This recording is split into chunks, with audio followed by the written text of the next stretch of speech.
24 horas.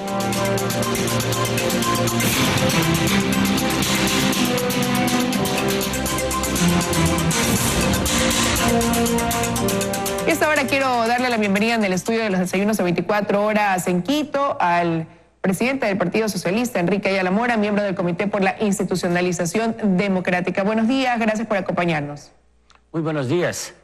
Y efectivamente debo comenzar agradeciendo por esta gentil invitación y aclarando que no pertenezco ya al comité, precisamente porque fui designado presidente del Partido Socialista y no parece compatible que las dos funciones se pudieran ejercer simultáneamente. Sin embargo, vengo con mucho gusto a comentar temas que por alguna razón he incursionado ya desde hace algunos años. Y en cuanto a la presencia del partido, si usted me permite, Liz, el día de ayer por la tarde el Consejo Electoral por unanimidad acaba de registrar la directiva que tengo el honor de presidir. De manera que tenemos un partido que va a buscar la institucionalidad del Ecuador precisamente en el marco de la ruptura del caudillismo.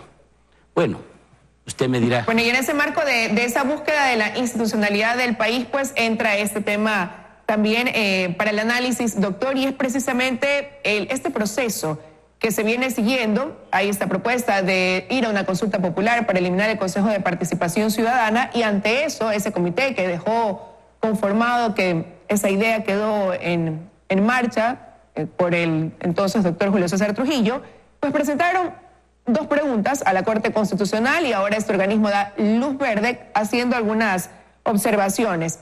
¿Satisface las expectativas esta respuesta de la Corte Constitucional para que efectivamente se siga por este camino de ir a una consulta popular?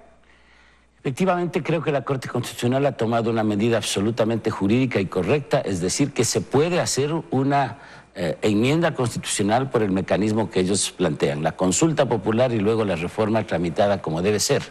Yo quisiera comenzar, sin embargo, aclarando una cosa que me parece importante. Yo hace 5 años escribí este librito que precisamente se llama ¿Por qué la Asamblea Constituyente derrotar al autoritarismo con un gran acuerdo nacional? Lo ideal sería para el Ecuador convocar una constituyente y por esa vía desmontar por completo la parte orgánica de la Constitución correísta de Montecristi, que es tramposa, que declara un montón de derechos al principio para violarlos luego, que crea 5 poderes para que haya uno solo.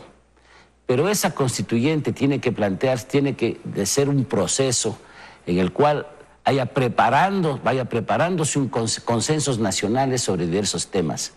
Hacerlo como una maniobra política, como el padrecito Suárez plantea, o como Correa lo dice, es ir simplemente a desmontar cualquier intento de institucionalizar racionalmente el Ecuador. Si no hay como lo óptimo, que es la constituyente, por ahora no es oportuna. Yo creo que en 2 o 3 años habrá que hacerla, pero preparándola.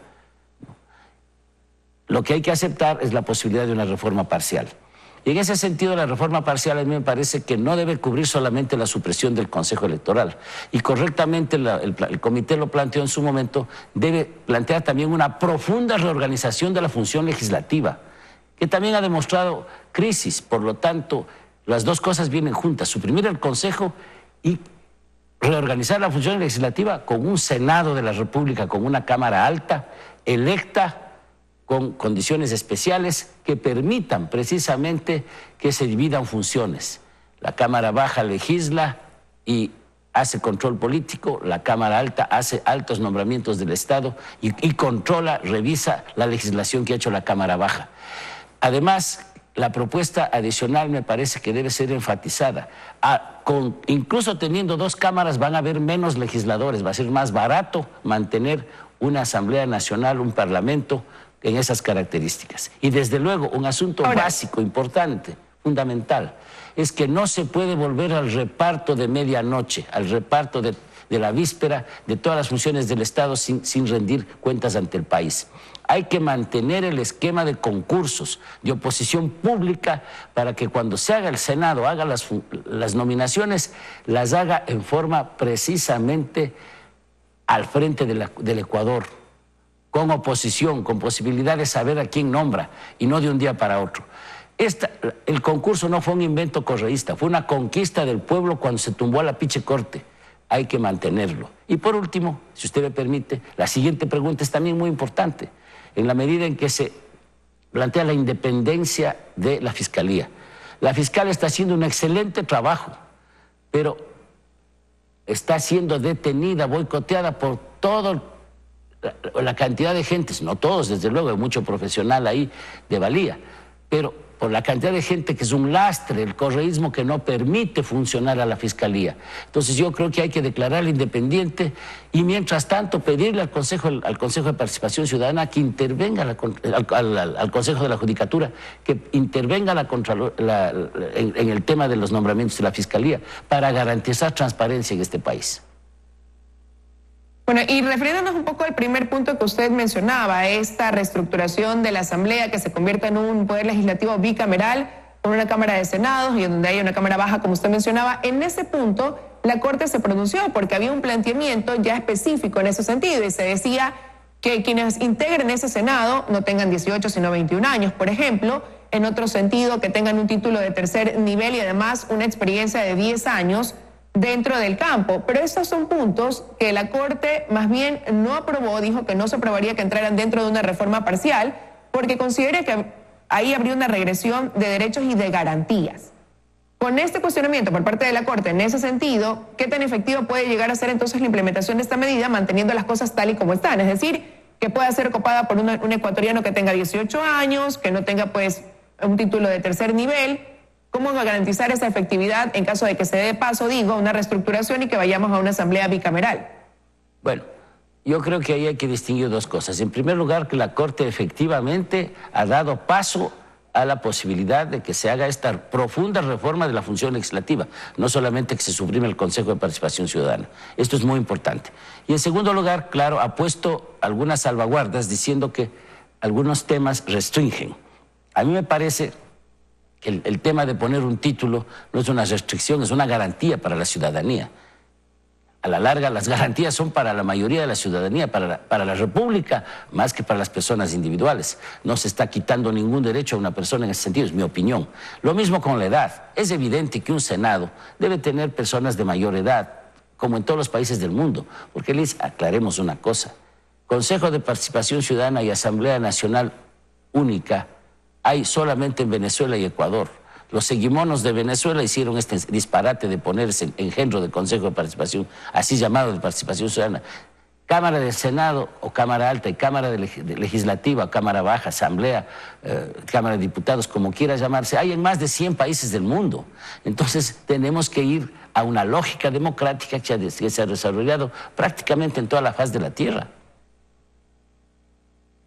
Pero por eso le consultaba, doctor, ¿cuál puede ser el resultado si es que se da paso de cierta manera sí a este planteamiento ciudadano por parte del comité en el sentido de que haya esta reestructuración profunda de la Asamblea, pero por otro lado no se avalan esos cambios dentro de los requisitos que hoy perfilan a quienes van a integrar esa Asamblea? ¿Cuál es el resultado que hemos tenido? ¿Cuál ha sido la factura que nos ha pasado? El tener hasta cierto punto como requerimientos para quien va a integrar una Asamblea unos puntos a lo mejor que son muy abiertos, que no llevan a tener el perfil idóneo para ocupar ese cargo.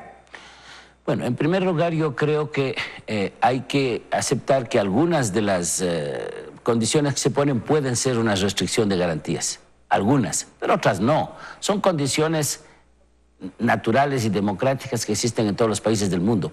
Creo que sería bueno el acercarse a la Corte Constitucional, explicar un poco más el tema, discutir un poco más el tema en los próximos días y solucionar este asunto por vía del diálogo, porque me parece que la ciudadanía sí quiere que hayan restricciones en la elección del Senado, por ejemplo.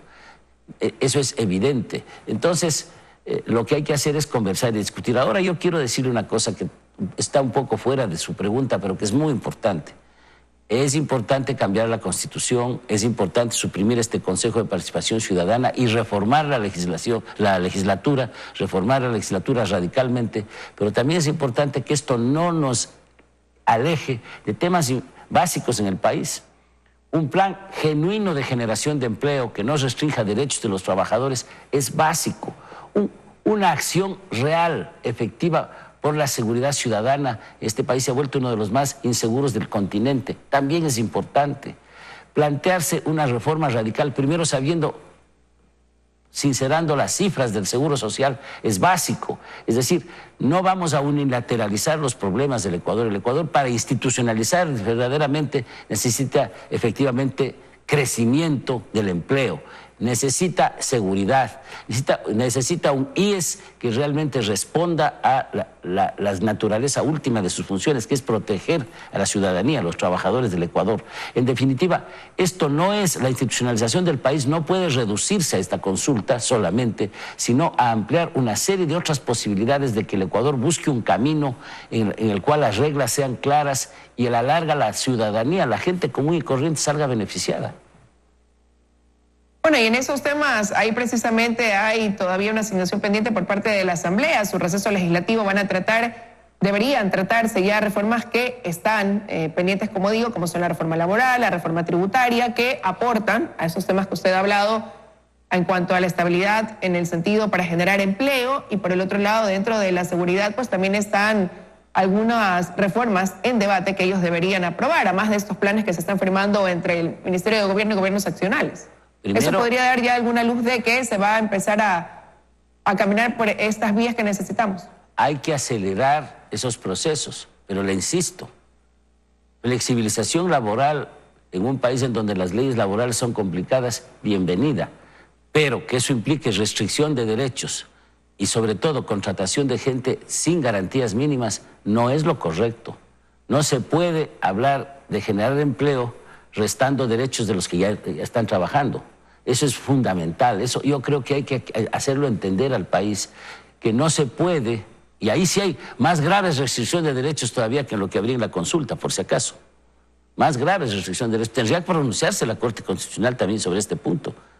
Los derechos laborales son básicos en todo el país, hay convenios internacionales, en todos los países hay convenios internacionales que hemos firmado, entonces no puede venir alguien y decir vamos a restar derechos para crear empleo. Primero, porque eso no es cierto, eso no ha pasado en ningún país del mundo.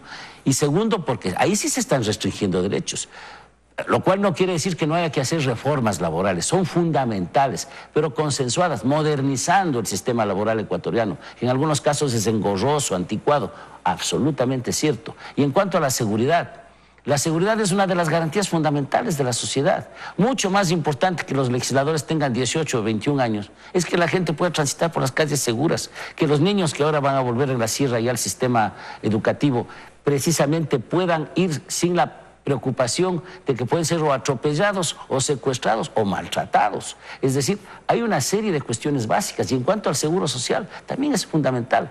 Yo lamento que todavía no tengamos en el seguro social, los socialistas tenemos especial compromiso con el Seguro Social porque fue una conquista del socialismo ecuatoriano, precisamente la institucionalización de la seguridad social. Nosotros tenemos esa preocupación. El presidente del Seguro ha ofrecido que va a transparentar las cifras. Al principio, si no me equivoco, dijo que en julio. Ahora creo que es a fin de año. No, tenemos que acelerar eso. Tenemos que saber qué mismo pasó, cómo influyó esa barbaridad que hizo Correa de suprimir el aporte del 40%. Tenemos que ponernos claros en esos puntos y tenemos que saber cuál es una salida también consensuada para una reforma necesaria del seguro. Pero esa reforma necesaria del seguro, y con esto creo que toda la ciudadanía estará de acuerdo, supone también un gran esfuerzo de moralización del seguro social, porque vea, cualquier reforma que se pueda hacer en el país, de la Constitución, de la Fiscalía, del empleo, si mantenemos la impunidad ante la corrupción, esto no significará ningún avance. Por eso es que hay que apuntalar la Comisión Nacional Anticorrupción, hay que apuntalar y tomarle en serio la palabra al gobierno del presidente Moreno, que efectivamente tenga acciones que sean efectivas contra la corrupción. Por eso es que no puede haber una institucionalización del país que solo cambie las normas. Tiene que haber una cultura distinta en que la gente no diga roban pero hace obra. No, en que la gente diga que robar es malo y que el jefe de la banda de ladrones no es un ex jefe de Estado, sino una persona que debe rendir ante el país cuentas de lo que hizo y que cada vez va siendo más escandaloso. Se da cuenta la vergüenza, el papelón que estamos haciendo aquí, peor que los Kirchner. Peor que los Kirchner es lo que aquí ha sucedido. Entonces, eso tiene que tener conciencia el país, que no podemos reinstitucionalizar el Ecuador sin sancionar la corrupción con energía. Y en eso un llamado al gobierno. Una cosa es que se discuta con valentía y energía el que se vaya a pedir una indemnización a Odebrecht. Otra cosa es que eso sea una mínima posibilidad o pretexto que la Odebrecht vuelva una empresa corruptora a nivel continental, continuará siéndolo. No necesitamos Odebrecht. Lo venimos diciendo desde cuando yo fui legislador socialista, con Víctor Granda a la cabeza, hace 14 años. Y no podemos seguir con esta idea de que, como hizo Correa, arreglamos las cargas con Odebrecht y vuelven. Que no vuelvan, que se le cobre lo que debe pagar, pero por favor que ni pensemos en esa posibilidad, porque la ética pública nos exige que el que tenemos que institucionalizar el Ecuador erradicando la corrupción. Bueno, sin duda los temas que usted acaba de mencionar son prioritarios, pero dentro de este afán de reinstitucionalizar el país, la democracia acá en el Ecuador, está esta alternativa también de un organismo que ha sido muy cuestionado, sobre todo en este año, y cuya vigencia entra en ese tema de debate. ¿Debe o no permanecer este Consejo de Participación Ciudadana que fue creado con un objetivo que se fue deformando a través del tiempo? Pero ahora vemos la conformación nuevamente de un consejo donde hay una mayoría que parece tener la intención de trabajar bajo un criterio homogéneo, que tendrían algunas concordancias en el sentido en que debe trabajar ese consejo dándole prioridad a la participación ciudadana y esta lucha contra la corrupción. Y ahí la pregunta es, ¿qué tanto ese trabajo, si es que es bien llevado, puede llevar a cambiar ese convencimiento que puede haber ya en muchos ecuatorianos de que ese organismo debe desaparecer, para más bien replantearse la idea si debería continuar existiendo, pero obviamente reformando sus atribuciones, ya quitándole esa atribución de delegar funciones? ¿Podría darse eso en el camino? Una pregunta muy oportuna. En primer lugar, el Consejo de Participación Ciudadana y Control Social, tal como está concebido, no debe existir, no porque hayan sido buenos o malos los funcionarios que ya por ahí pasaron, que fueron en su mayoría pésimos, sino porque en una democracia no puede haber un poder del Estado que confisque a la sociedad civil su capacidad de representación. Eso he venido sosteniendo, lo sostuve aquí en esta obrita hace algún tiempo y creo yo que es un tema central.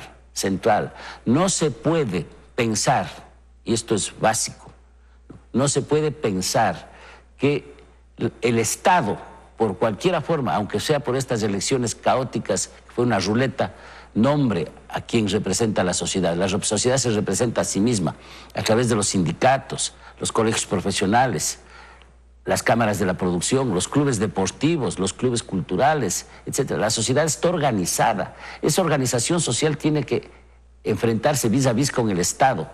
Hay una comisión anticorrupción que no tiene un centavo de presupuesto, ni siquiera tiene personalidad jurídica y funciona mucho mejor que todos los mecanismos de control de la corrupción que tiene el país. Yo creo, por lo tanto, que hay que confiar en este punto en que la sociedad se representa a sí misma y, por lo tanto, no debe haber un consejo que se supone representa a la sociedad. En segundo lugar, vea, los miembros del Consejo de Participación Ciudadana que ahora están ejerciendo con sensatez van a ejercer las funciones que tienen y así deben hacerlo hasta que la ciudadanía resuelva su destino. Yo creo que sería absurdo boicotear o intentar que estas personas no hagan lo que deben hacer. Lo que pasa es que el anterior Consejo quiso hacer lo que ya estaba estrictamente prohibido para ellos, para disrumpir el sistema político, no para aportar a la institucionalización del Ecuador.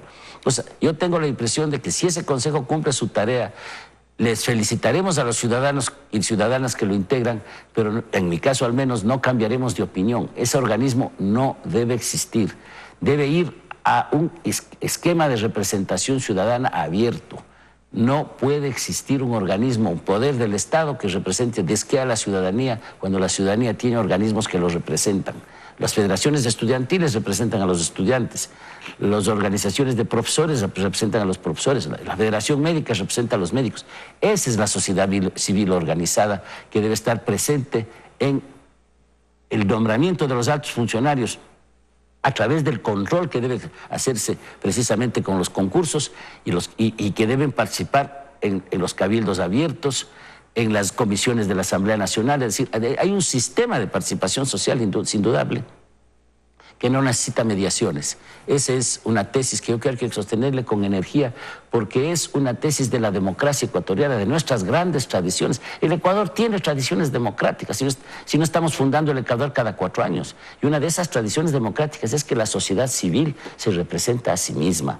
Y una cosa fundamental es que la sociedad civil no solamente se representa en los organismos del Estado, está en las calles, se moviliza, protesta en la opinión pública, esté en los órganos de prensa, en los órganos de comunicación del Ecuador, que precisamente han sido un baluarte desde siempre de las luchas por las garantías en este país.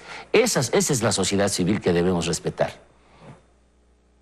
Bueno, y tal y como van las cosas, el camino se prepara para llevarnos a una consulta popular donde los ecuatorianos responsablemente tendremos que pronunciarnos si queremos o no que siga en funciones un Consejo de Participación Ciudadana, que se elimine o que se restrinjan sus funciones. Quiero agradecerle su presencia, doctor Ayala, por haber estado esta mañana aquí con nosotros en los desayunos de 24 horas. Ha sido un gusto conversar con usted. Nos vamos a ir a una pausa. A regresar del corte, nos acompañará ya en el estudio de los desayunos aquí en Guayaquil el doctor Ernesto Carrasco, presidente de la Federación Médica Ecuatoriana. Junto a él hablaremos de la decisión de incluir 64 nuevos medicamentos en el cuadro básico para la red pública del país. Ya volvemos.